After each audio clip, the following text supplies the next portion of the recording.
주일이더군요. 보니까 지난 9일에 대구의 한 변호사 사무실에 민사소송에서 패소한 한 젊은이가 들어와서 방화를 저질렀어요. 불을 질러서 7명이 그 자리에서 변호사를 포함해서 이렇게 사망한 사건이 발생했어요. 그 전주간 우리는 계속해서 우리 총기 사고가 끊어지지 않는 것을 봤죠. 미국이나 한국이나를 막론해서 그 세상 그 어디에도 안전한 곳은 없어요. 이 세상은 항상 이 어둠의 세력들이 있습니다.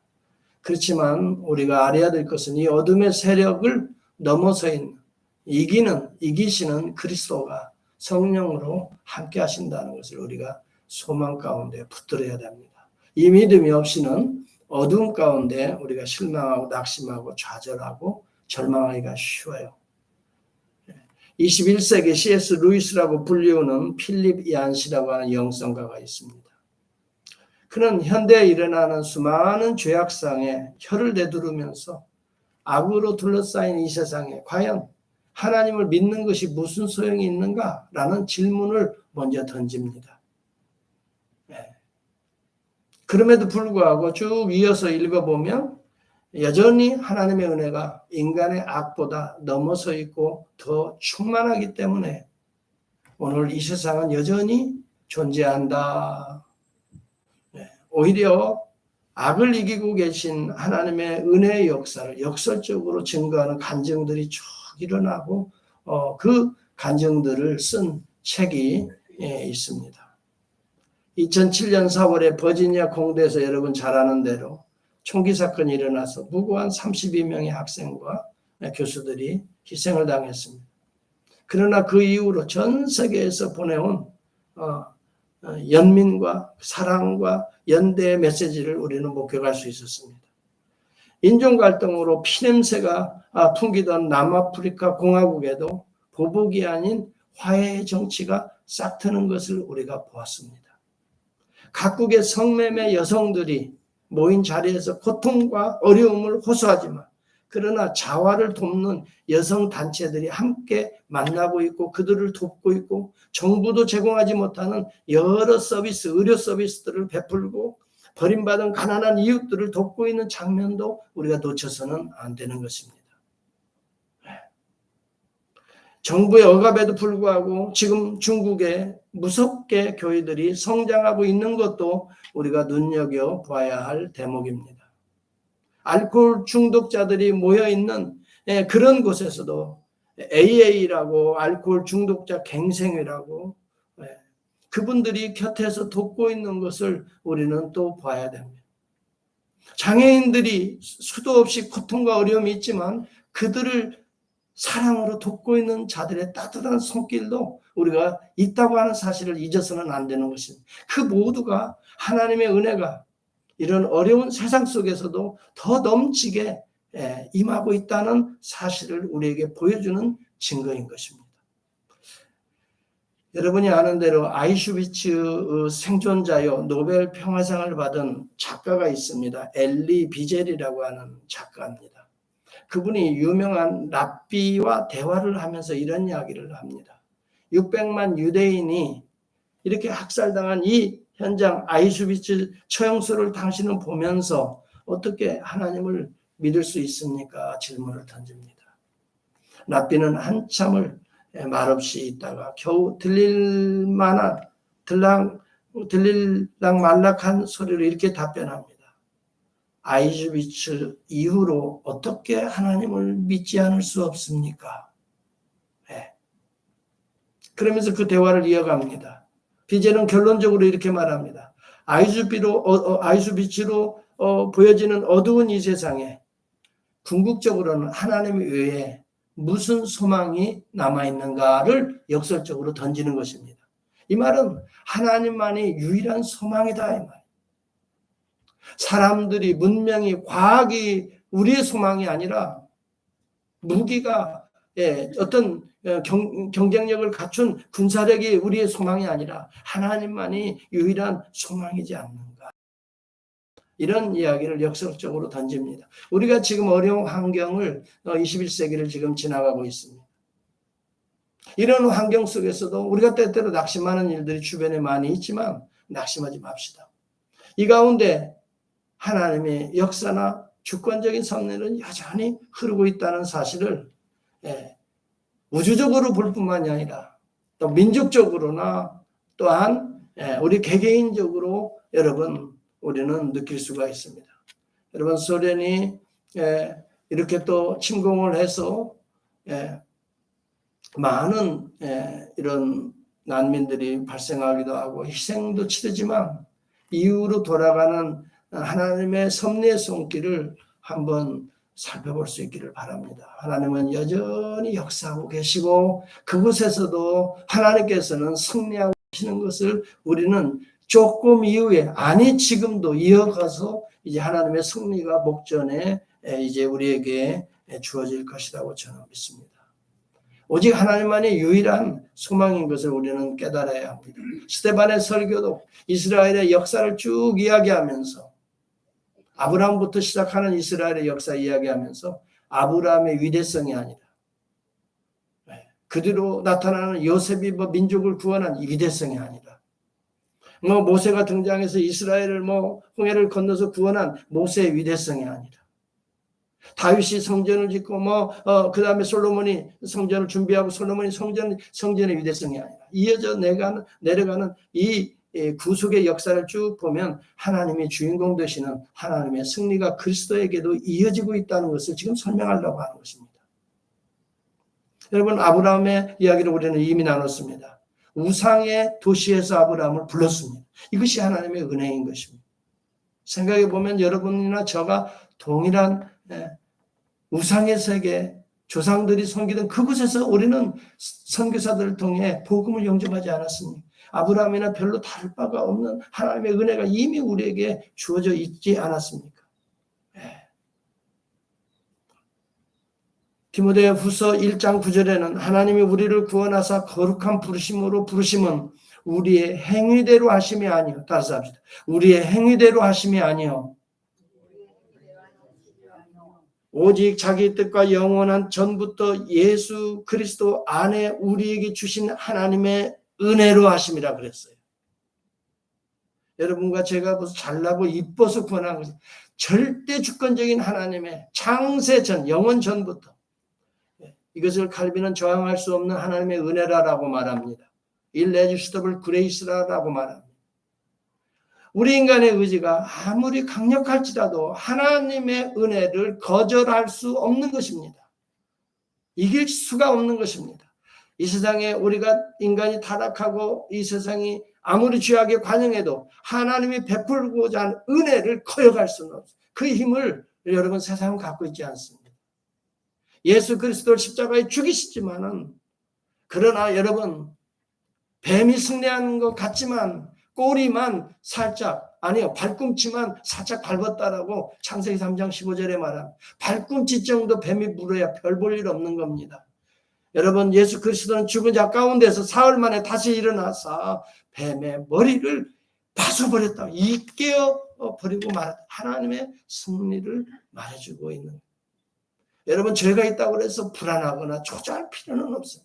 현재 내 가정에 또 내 환경에 내 삶에 어떤 어려움이 있다고 해서 불안하거나 초조할 필요는 없습니다. 절대자이신 주님을 만나면 우리는 얼마든지 이기고 그 위 물결 위를 주님의 손을 붙들고 걸어갈 수가 있게 되는 것입니다.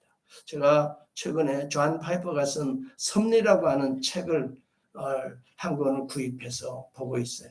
책이 어마어마하게 두꺼워요. 그래서 이게 사다 놓고 꽂아만 놓고 있다가 최근에 이제 말씀을 준비하면서 이 관심이 있어 보기 시작하는데 이게 덮을 수가 없어요. 얼마나 매력적인지 이 책이. 그분은 창세 때부터 섭리한 게 아니라 이미 창조 이전 때부터 영원부터 섭리하신 하나님의 구원의 손길을 아주 적나라하게 성경적으로 파헤치면서 설명해 주는 책인데요. 요한계시록으로 앞으로 이루어질 하나님의 나라까지 영원 전부터 영원까지 여러분 하나님의 구원의 역사와 섭리를 아주 조곤조곤 말씀을 중심으로 성경을 중심으로 해석해. 저는 존 파이퍼 목사님을 너무너무 좋아하는데요. 네. 저는 읽으면서도 공감을 하는 거죠. 맞다. 무릎을 치면서 저와 여러분들이 오늘 이 자리에 앉아서 예배드리는 것도 따라서 합니다. 하나님의 섭니다. 하나님의 은혜이다. 이걸 놓쳐버리면 안 돼요. 나 같은 세상의 우상 숭배자를 하나님의 때가 되어서 못 데려왔다. 아니 그 이전부터 에베소 1장에 보면 그 이전부터 우리를 선택했다 그랬어요. 그리고 여러분 선택해놓고 하나님은 그냥 네 알아서 잘 해봐라고 아니면 어떻게 하나 좀 보자 하고 그러시는 하나님이 아니에요. 타락한 인간의 마음이나 감성처럼 그렇게 하나님 그러신 분은 아니에요. 하나님은 다시 우리를 때로는 광야학교도 보내고 때로는 왕궁학교 보내서 다 훈련시키셔서 하나님이 또 성령의 불을 내려주셔서 모세를 부르듯이 우리를 또 부르셔서 애굽으로 들어가라 세상에 나가 우리로 구원자로 은혜에 입은 상처를 받은 자들이지만 상처 입은 치유자로 또 우리를 파송하시는 분이 하나님의 성길이고 하나님의 섭리예요. 그래서 어느 신학자는 그런 얘기를 해요. 온 우주 만물에는 하나님의 지문이 지켜지지 않은 곳이 없다 그랬어요. 하나님의 지문이 다 하나님이 만지는 손길에 그래서 우리가 영적인 시각을 가지고 보면 지문이 보여질 수 있다 그랬어요. 그렇죠. 우리 인생도 여러분의 인생도 살펴보면 하나님이 다 지문을 찍어놓은 우리의 마음도 내 가지 지식도 생각도 내 마음도 하나님이 다 만져주시는 지문이 찍혀있다 이 말이죠.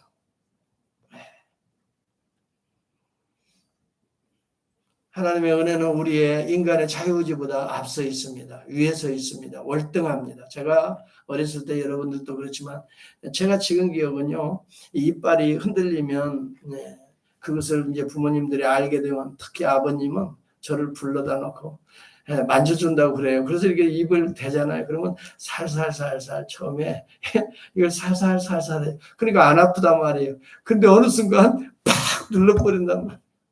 팍 눌러요. 그러면 그때 막 깜짝 놀라지만 그래도 이빨이 싹 빠지잖아요. 그리고 새로운 게 나오잖아요. 어린아이가 아무리 힘이 있어도 아버지의 그 손길을 거부할 수가 없죠.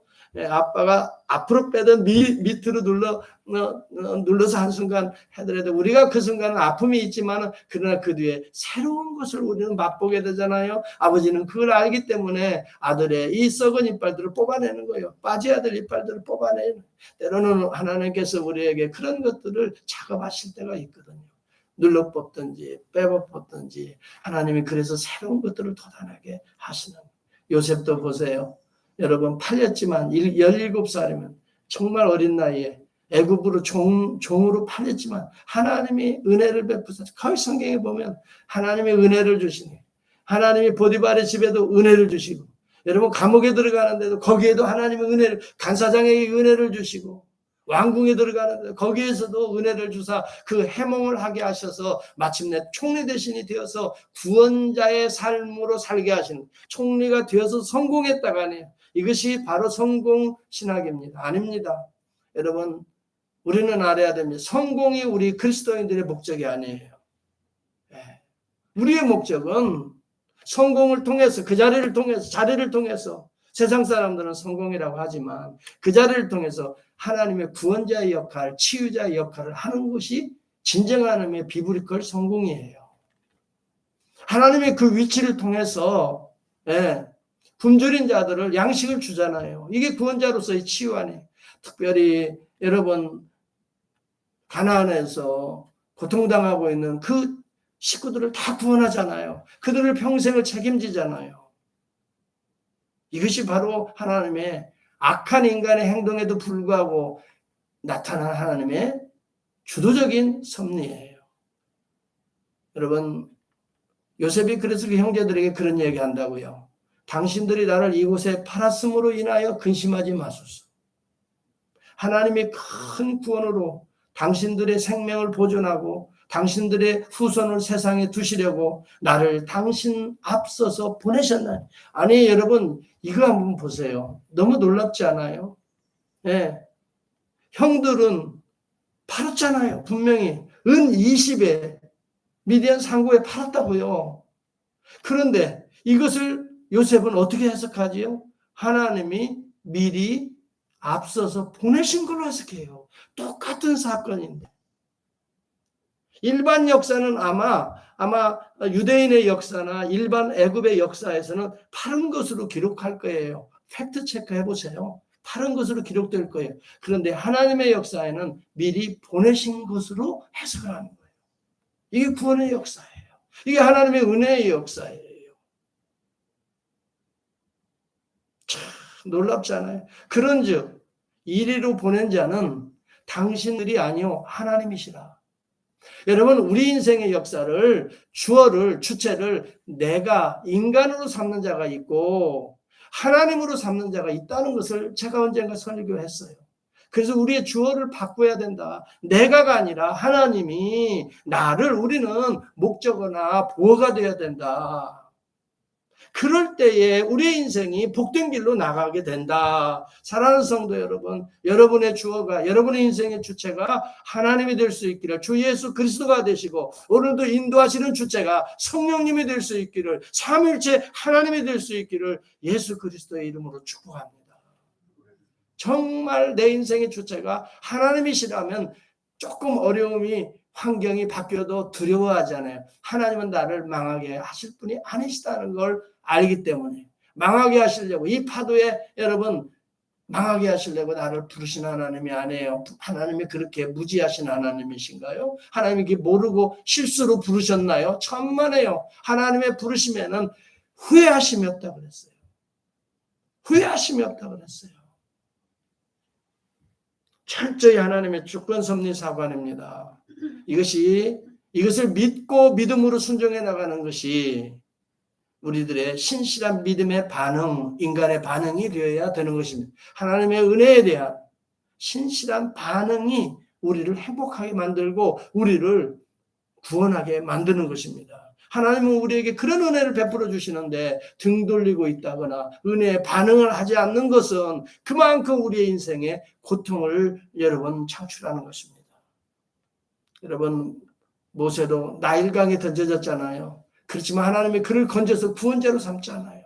요셉뿐만이 아니에요. 마찬가지예요. 그리고 때가 되니까, 성경은 분명히 때가 이름에 그랬어요. 이것을 오스카 쿨만이 그런 얘기합니다. 하나님이 정하신 때가 있다. 이것을 카이로스라고 그랬어요. 그런데 인간들이 만들어가고 기대하는 인간의 역사, 이걸 크로노스라고 그랬어요. 때가 이름에 이 때는 카이로스라는 거예요. 우리가 아무리 뭐가 돼서 해보려고 막 몸부림쳐도 하나님의 역사, 하나님의 일에는 때가 있어요. 하나님의 때가 있어야 그 역사가 시작되는 거예요. 그래서 성경에 보니까 때가 이름에, 거기 그렇게 기록됐잖아요. 성경에 때가 이름에 하나님이 누구를 모세를 호렙산 이 가시떨기 불꽃 아래 부르시니, 그리고 모세야 여러분, 모세가 때를 맞춰서 간 게 아니라 하나님이 그 때를 만드시고 그 때를 작정하시고 예정하시고 그때 모세를 부르는 거예요. 그러면 모세는 아멘, 내가 여기 있나이다, 이런 faithful response라고도 말하고 faithful reflection이라고 말을 해요. 어느 신학자들은 그렇게 반영을 해라, 이 말입니다. 하나님이 우리를 부르실 때 그저 뻗텅기지 말고 아멘, 그저 내가 여기 있나. 하나님이 범죄 아래 숨어있는 아담을 부르실 때도 하나님이 아담아 내가 여기 있나이다, 그렇게 응답하는 거, faithful 리플렉션 할 때에 하나님이 그의 더러운 무화과 나무의 옷을 벗기고 가죽옷을 지어 입히시는 그런 역사가 일어나는 거예요. 구속은요, 하나님의 은혜에서 시작되지만 구속은 철저하게 인간의 신실한 믿음의 반응이라는 과정을 통해서 역사가 일어나는 것입니다. 이것이 성경 전체가 주는 하나님의 이 닥트린인 것입니다. 우리는 알아야 됩니다. 그렇게 해서 여러분, 모세까지도 불렀는데 여기 성경에 보면 그들은 어떻게 했어요? 우상을 만들었다 그러죠. 우상을, 송아지를 만들어 41절 그때에, 인간의 때예요. 그들이 송아지를 만들어요. 송아지는 아피스 우상이고 다산과 이 풍요의 그 신입니다. 그 풍년의 신이라고도 하고, 송아지가 그만큼 농사에 유익한 그 신으로, 금송아지로 그것도 만들어서 섬겼단 말이죠. 그리고 그들이 그 이후에도 하늘의 군대 섬기는 일, 하늘의 군대를 어떻게, 이건 일월성신을 섬기는 거예요. 바벨론들은 바벨론에 가보니까 거기는 레판의 별이라 이렇게 또 섬기기도 하고, 여하튼 이것은 레바논이 아니면 어디에요, 저기 바벨론이든 뭐 애굽이든 뭐 이렇게 보면 자연을 어떤 우상화시키는 것이 뭐 성경에 다 나오잖아요. 인류 문명에 보면 다 그런 역사 현장도 보면 고고학자들이 발견해내는 거 보면 전부 다 그런 우상들이 너무너무 많아요. 그런데 대부분이요, 눈에 보이는 것들을 신격화시키거든요. 그래서 동물들이에요. 그런데 그 배후에 계신 하나님을 그들이 보지를 못하는 거죠. 섬기지 못하는 거죠. 눈에 보이는 것으로 만들어서 섬기려고 그래요. 그래서 오늘 이 시대에도 눈에 보이는 것만을 참으로 믿고 의지하는 것도 바로 조금 변경된 저는 우상 숭배거든요. 보이는 것, 검증된 것만 믿는 그 배후에 하나님의 영적 그 손길을 뭐라고 하죠? 제가 지문이라고 아까 말했 그걸 보지 못하고 드러나 있는 것은 사실 송아지 우상이나 똑같은 거예요. 눈에 보이는 거, 만져지도록 하는 거, 그래서 인간이 다룰 수 있는 것, 이런 것들을 우상이라고 우리는 말할 수가 있는 것들이죠. 여하튼 그런 가운데도 하나님께서는 성막을 주셨어요. 인간들의 그런 것을 아시고 하나님의 몸이 이 땅으로 내려오셔서 보여주는 것이 성막이에요. 성막은 하나님의 모든 속성을 거기에서 다 가르쳐주는 것들이에요. 그런데 여러분, 이 성막이 나중에 다윗 시대에 넘어가서는 성전이 되어요. 그래서 성전을 그렇게 솔로몬은 지었어요. 그러면서 그들이 알아야 될 것은 하나님이시다.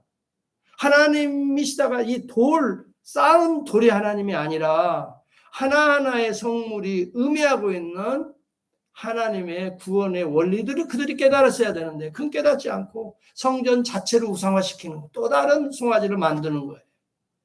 그래서 우리 주님이 친히 내려오시는 거죠. 하나님의 몸으로 내려오시는 거예요. 그리고 너희들이 지은 이 성전을 헐어버려라. 내가 사흘 만에 다시 세우리라. 우리 주님이 그렇게 말씀하셔요. 이것도 은혜예요. 이스라엘은 성전에서도 우상 숭배하면 실패했지만 하나님은 실패하지 않아요. 하나님은 하나님의 몸으로 이 땅에 그리스도를 보내시고 오늘도 새 역사를 써고 계시는 거예요. 여러분, 그래서 눈에 보이는 것들을 섬기는 것은 우상 숭배다 생각해. 교회도 마찬가지예요. 건물이 교회가 아니라 우리의 몸이 성전이고 우리의 그리스도인들의 교제, 공동체 그 안에 역사하시는 두세 사람이 내 이름으로 모인 그곳에, 그것이 성전, 이게 교회란 말. 그곳에 내가 너희와 함께 하겠다 하는, 바로 그것이 오늘 하나님의 몸이에요. 오늘 그리스도는 그러므로 몸인 거예요. 그리스도의 몸이라 그래요, 교회는. 그러나 그들은 그리스도를 어떻게 했어요? 십자가에 처절하게 못 박아 버리고 말았어요. 보이는 성전을 회방했다는 거예요. 여러분, 그럼에도 불구하고 예수 그리스도를 통해서 하나님의 은혜는 멈추지 않습니다. 부활하심으로 인하여 완전한 새로운 이스라엘, 새로운 성전을 우리에게 만들어주시는, 이게 하나님의 은혜인 것입니다. 여러분, 이 은혜를 깨달으면 우리 주님을 닮아 주님처럼 살아갈 수 있게 되는 거예요. 이 은혜를 깨달으면, 예수 그리스도의 그 사랑을 깨달으면, 저는 오늘 스데반을 이제 마지막으로 증거하려고 합니다. 스데반이 보니까요, 주목하여 그 돌 맞아 죽는 그 순간에 보니까 어떤 일이, 하늘이 열려. 이게 영적인 세계가 열리는 거예요. 54절, 55절 여러분 성경 한번 좀 봅시다. 그걸 제가 조금 설명해. 54절에 보니까 그들이 이 말을 듣고 마음에 찔려 그를 향하여 이를 갈았다. 왜냐하면 이 오실이라 한 이 의인을 하나님이 보내셨지만 너희들이 살인한 자가 되었다. 그 말을 하잖아요. 오실이라고 한 의인, the righteous one. 이분이 메시아 그리스도를 의미하거든요. 52절에. 그 의인을 너희들이 죽였다. 이 의인은, 예수 그리스도는 구약시대 때부터 계속해서 오시리라. 창세기 때부터 창세기 3장 15절에서 여자의 후손으로 오시리라. 모세 때부터 이 성막으로 보여주면서 이 모습으로 오시리라. 그래서 여러분 성막에 나타나는 번제단은 예수 그리스도가 십자가에서 자기의 우리의 죄를 대속하실 그것을 상징해주고 물두멍에 우리의 죄를 씻어주실 것을 상징하고 성막으로 들어가게 되면은 이 떡상이 우편에 있습니다. 이것은 생명의 떡으로 우리를 줄인 영혼들을 날마다 먹이시는 것을 상징하는 것이고 그 다음에 왼편에는 그러므로 우리의 어두운 심령에 새로운 빛을 비춰주시는 참빛 되신 그리스도를 여러분 소개하기 위해서 등대가 있고 그 다음에 앞에 뭐가 있습니까? 향단이 있고 그 문의 휘장이 찢어지고 예수의 몸이 찢어져서 그 다음에 뭐가 있습니까? 법궤가 있지 않습니까? 증거의 장막입니다. 그 위에 속죄소가 있습니다. 속죄 뚜껑이 예수 그리스도의 피를 1년에 한 번씩 상징하면서 송아지의 피를 잡아서 거기다 뿌렸던 것입니다. 그때에 쉐키나 하나님의 영광이 그 위에 임했지 않아요. 여러분 이것이 뭡니까? 불기둥과 구름기둥으로 그 당시 이게 다 오실 하나님 예수 그리스도를 상징하고 그의 성령의 불로 우리가 인도함을 받는 걸 상징하는 사건들이에요. 이걸 깨닫지 못하고 오히려 성전을 헐라고 했다고. 그래서 여러분 너희들이 성전을 회방했다. 예수가 성전을 회방했다. 그런데 스데반이 그 얘기를 또 하니까 이 여기에 그들이 바로 성전 회방하는 놈이 여기 또 있구만 해가지고 그에게 돌을 그때 당시에요. 성전 회방이나 신성모독은요 돌로 쳐서 죽일 수 있는 권한들이 유대인에게 있었어요. 그래서 돌로 쳐서 죽이는 거예요. 네. 그때 여러분 보세요. 예수 그리스도의 은혜를 던져본 사람은 예수 그리스도와 같은 몸으로 여기 살게 됩니다. 스데반이 성령이 충만해. 성령은 누구의 영입니까? 예수의 영입니다. 십자가와 부활의 영입니다. 성령이 충만하여 하늘을 우러러보는데 여러분 이 마지막 순간에 천국을 봤다는 사람들 제가 여러 이렇게 장례식을 인도하면서 또 아니면 그 이전에도 성전을 하나님을 보았다고 하는 사람 헤드릭슨 주석을 쓴 사도행전을 쓴 분이 키스트마크라고 하는 분이에요. 이분이 사도행전 그때 주석을 핸드릭슨 죽고 나서 이제 사도행전은 이분이 맡아서 신학을 주석을 다 쓰는데 제가 이분 강의를 들으면서 그분이 그런 얘기를 해요. 자신도 실제적으로 마지막 죽는 순간 천국을 본 또 천국에 입성하는 것을 확연히 증거하고 돌아가신 분들을 여러 보았다는 거예요. 거기에 주석에 보면 그 내용도 나와요. 스데반은 이것이 기이한 일이 아니에요. 하나님의 역사에 자연스러운 일이라고 저는 생각해요. 지금 죽는 순간 최고의 순교자로서 예수 그리스도 복음을 전하다 죽는 순간 하나님이 얼마나 영광을 받으셨겠어요. 얼마나 기뻐하셨겠어요. 그보다 더 기쁜 그러니 예수께서 펄떡 일어나셨던 거예요. 보좌우편에서 일어나셨다는 거예요. 여러분 앉아있는 거하고 일어나는 것하고 딱 의미가 다릅니다. 앉아있는 것은 영광을 받는 것이고 일어나는 것은 행동을 의미하는 것입니다. 그에게 성령을 부어주고 그를 인쳐주고 또 그에게 천국 소망을 주고 우리 주님이 일어나신 분이세요. 그래서 그걸 스데반이 쭉 보니까 야 인자가 하나님 우편에 서신 것을 보도다. 여기 인자는 육체 몸으로 오신 그리스도를 말하는 거예요. 그리고 메시아를 상징하는 용어입니다. 이게 인자라는 용어가 사람의 아들이라는 말로 해석하면 안 돼요. 이게 메시아 용어입니다. 인자가 보좌 우편에 앉으셨다. 아버지의 통치권을 가지고 지금 펄떡 일어나셨다. 이걸 보노라 하면서 그는 주 예수여 내 영혼을 받아서 이게 누가 한 이야기지요? 누가복음에 보면 예수님이 돌아가실 때 한 이야기예요. 그런과 또 동시에 주여 이 죄를 저들에게 돌리지 마옵소서 또 여기 그렇게 기도하고 돌아가시지요? 이것도 누가 하신 얘기예요? 예수님이 십자가에 돌아가신 여러분 스데반은 가만히 보니까요. 예수님과 같은 모습이었어요. 영적으로. 그 순간. 그래서 그런 고백을 하고 여러분 잔이라 그렇게 말해요. 영원한 안식의 땅으로 들어간 것을 말해주고 있습니다. 사랑하는 성도 여러분 하나님의 은혜가 임한 자는요. 죽음도 넘어섭니다. 그것 때문에 괴로워서 막 안 죽으려고 몸부림치다가 그게 아니에요. 어느 장로님 그 간증 들어보니까요. 청송감호소에서 제일 악한 사람들만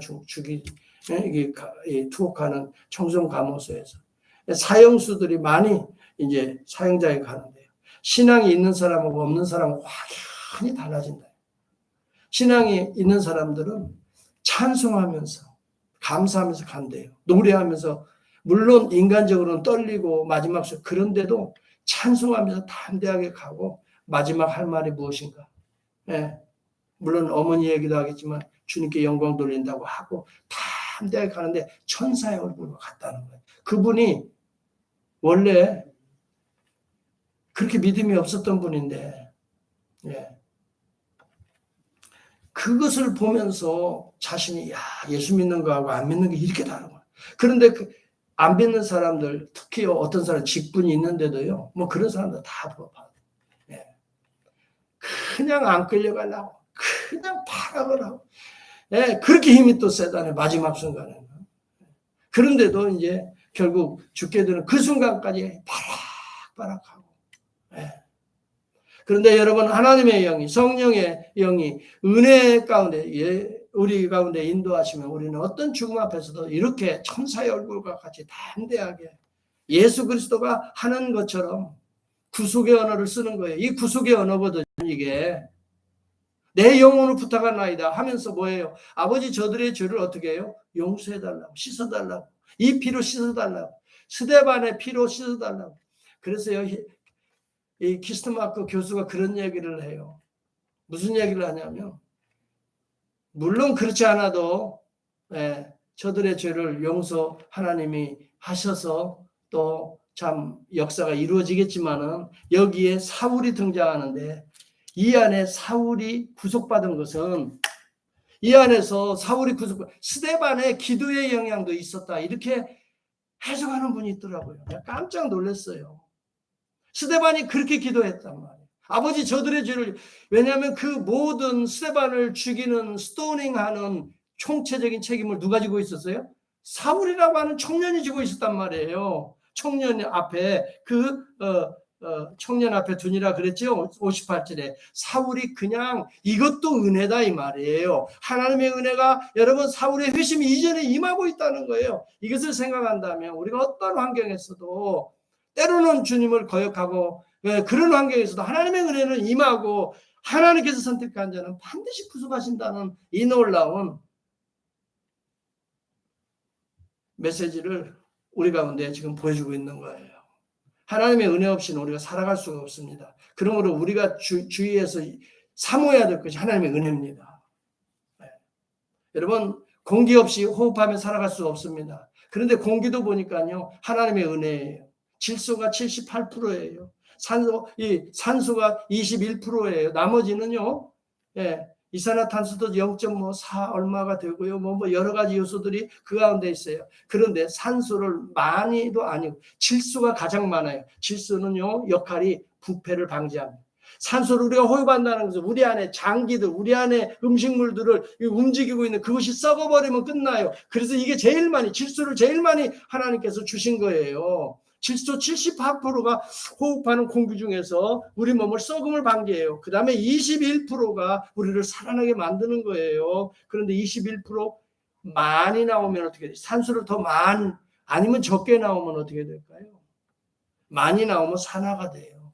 우리 산성화가 돼서 우리는 우리 몸이 병들게 되고 적게 나오면 질식사예요. 하나님이 호흡을 하더라도 그렇게 정확한 비율을 과학자가 만들었어요. 과학자가 그렇게 해서 우리한테 집어넣어주고 있나요? 의사가 그러나요? 하나님께서 이 공기에 그런 소위 말하면 가성비로 우리를 살리시고 계시고 섭리하고 계시다는 걸 생각하면 이때 아멘 하면 얼마나 좋겠어요. 아멘이지요.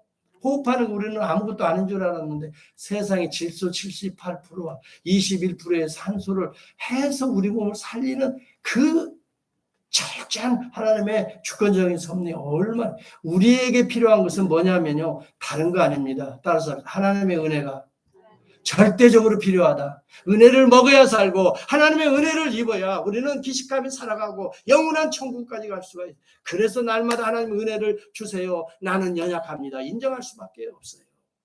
심리학에 보면은요, 양동이 이론이라는 게 있어요. 이 버켓 디어리라고 그러는데요. 인간에게 커다란 양동이가 하나씩 가지고 있다는 거예요. 거기에 4가지의 물을 담아야 행복하다라고 느낀다는 거예요. 4가지의 물이 뭐냐면, 첫째, 인정의 물이에요. 남들이 인정해 주는 거. 예, 그것이 목말라 있어요. 그걸 좀 채우고 싶고, 두 번째는 관심의 물이에요. 남들의 관심을 받고 싶어 하는 물이에요. 세 번에는 긍정의 물이에요. 남들이 자기 말에 무조건 다 옳고 맞아 해주기를 바라는 마음이 칭찬의 물이에요. 남들이 좀 더 칭찬해 주기를, 이것들이 다 채워지면 그때서 이것을 행복이라고 생각하는데, 그러나 대부분 사람들은 이 내 물이 채워지지 못해서 상당히 괴로워하고 힘들어하고 소외감을 느끼고 살아간다는 거예요. 그런데 에릭 번 박사라고 정신의학자입니다. 이분은 그런 얘기예요. 자기의 물을 채우려고 하지 말고, 그러한 물을 채우려고 하지 말고 상대방을 먼저 채워주라, 이 말을 해요. 그러면 그 물이 흘러서 자연스럽게 나에게도 족시게 된다, 이 말이에요. 내가 먼저 인정받기 전에 상대방을 먼저 인정해주는 훈련을 하라는 거예요. 내가 먼저 관심을 받기 전에 상대방을 먼저 관심을 가져주라는 거예요. 내가 먼저 내를 긍정하기 전에 상대방을 먼저 긍정해주고 칭찬해 줘보라, 이 말이에요. 그러면 그 은혜들이 어떻게 돼요? 나에게 오는 거예요. 나에게. 그래서 내가 채워지는 것이지, 여러분, 내가 스스로 채우려고 하다 보니까 이게 만족스럽게 채워지지 않기 때문에 갈등하는 현실을 이야기하고 있는 거예요. 성경은요, 저는 이렇게 생각합니다. 우리의 양동이에 따라서 하나님의 은혜를 채우자. 하나님의 은혜를 채우면 자동적으로 여러분, 상대방을 어떻게 돼요? 인정하게 됩니다. 아버지, 저들의 죄를 용서해달라고 그 관심을 갖고 그렇게 합니다. 그리고 여러분, 오히려 여러분, 상대방의 입장을 더 우리가 존중히 여기면서 정말 하나님의 은혜가 넘쳐서 그 은혜가 또 나에게 돌아오게 되는 것입니다. 사랑하는 성도 여러분, 우리에게 필요한 것은 하나님의 은혜인 것입니다. 하나님의 은혜를 우리가 충만히 잊고 오늘까지 살아왔습니다. 은혜를 기억하는 것이 하나님 기뻐하시는 것입니다. 은혜를 감사하는 것을 하나님은 즐거워하십니다. 은혜에 대해서 보답하는 것에 대해서 하나님은 오히려 더 격려해 주시는 것입니다. 이것은 무엇일까요? 믿음의 신실한 순종입니다. 여러분, 이것이 하나님의 은혜에 대한 인간의 반응입니다. 여기에 구원의 역사가 계속해서 이어지고 있는 것입니다.